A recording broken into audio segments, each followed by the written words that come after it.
चलो अभी मैं आपको एक और हिपोक्रेसी बताती हूँ। अब ये हिपोक्रेसी किसकी है? ये है फेक एनवायरमेंटलिस्ट या अपॉर्चुनिस्ट एनवायरमेंटलिस्ट की। एनवायरमेंटलिस्ट किसको बोलते हैं? जो एनवायरमेंट की डिफरेंट इश्यूज पे प्रोटेस्ट करते हैं फॉर डिफरेंट रीजंस कि एनवायरमेंट जो है एक्सप्लॉइट नहीं होना चाहिए। इसमें ग्रेटा थनबर्ग जो है वो world wise biggest hypocrite I believe so.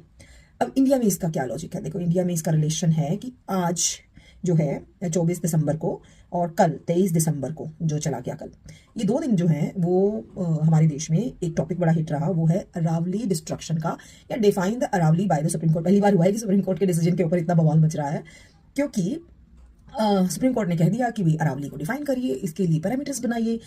तो भाई पहली ही लाइन को पकड़ के, अरे अरावली के अंदर तो 100 मीटर का ही हिल माना जाएगा, ये वाली लाइन पकड़ी और प्रोटेस्ट हो गया। 2 दिन से प्रोटेस्ट कर रहे हैं। पर इस प्रोटेस्ट में अब देखिए, जितने प्रोटेस्ट कर रहे हैं अनपढ़ लोग नहीं है, ये अच्छे से पढ़े लिखे लोग हैं। इन बहुत सारे तो पेड वर्कर्स भी होते हैं इनमें।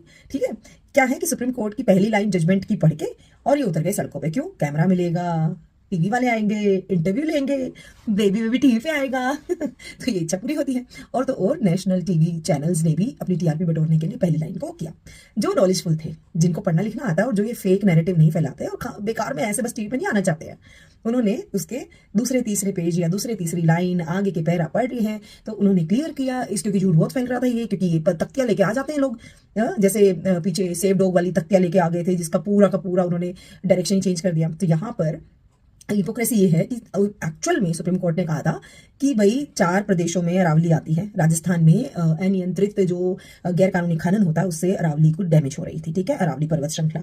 तो इन्होंने सुप्रीम कोर्ट ने गवर्नमेंट को ये कहा कि डेफिनेशन तय करिए, अरावली को डिफाइन करिए और ये जहां तक भी अरावली 4 प्रदेश में फैली है एक कॉमन लॉ बना दीजिए जिससे कि अरावली को सेव किया जा सके। क्योंकि अभी तक एक ग्रे शेड वाला लॉ था। ग्रे शेड का मतलब होता है नॉट वेल डिफाइंड, तो गवर्नमेंट को डिफाइन करने के लिए बोला। और इसमें भाई बर्ड सेंचुरीज, बायोडाइवर्सिटी, पार्क सब कुछ आता है और अरावली को कोई तोड़ नहीं सकता। तो गवर्नमेंट ने अब इसके लिए रूल सेट करना है। तो सुप्रीम कोर्ट ने ये नहीं कहा कि 100 मीटर के अलावा बाकी सब तोड़ दो, नहीं भाई, उन्होंने कहा 100 मीटर की पहाड़ियों के अलावा बाकी पहाड़ियों को भी डिफाइन कर दीजिए, ताकि कोई भी राजस्थान, गुजरात, हरियाणा और दिल्ली में कोई भी ना तो इसके ऊपर गैरकानूनी रूप से कुछ कंस्ट्रक्ट कर सके, ना ही इसके ऊपर माइनिंग के लिए इसको डिस्ट्रॉय कर सके। लेकिन हिपोक्रेसी ऑफ दीज एनवायरमेंटलिस्ट की है, they just pick one line and started protesting. क्योंकि आम लोग तो बस वो प्रोटेस्ट की तख्तियां देख के इनके साथ दिल जोड़ लेंगे ना, और इनका इंटरव्यू आने लग जाएगा, डिबेट में आने लग जाएंगे। तो दिस इज दी हिपोक्रेसी। तो कोई भी अगर आपके सामने प्रदर्शन कर रहा है, जब तक आपको मैटर नहीं पता हो पूरा, बिलीव मत करिए, क्योंकि ये हिपोक्रेसी है रियल लाइफ में। So this is the truth. तो आप क्या कहते हैं इस बारे में? बताइए जरा, क्या आपको पता था इस बारे में पूरी बात का?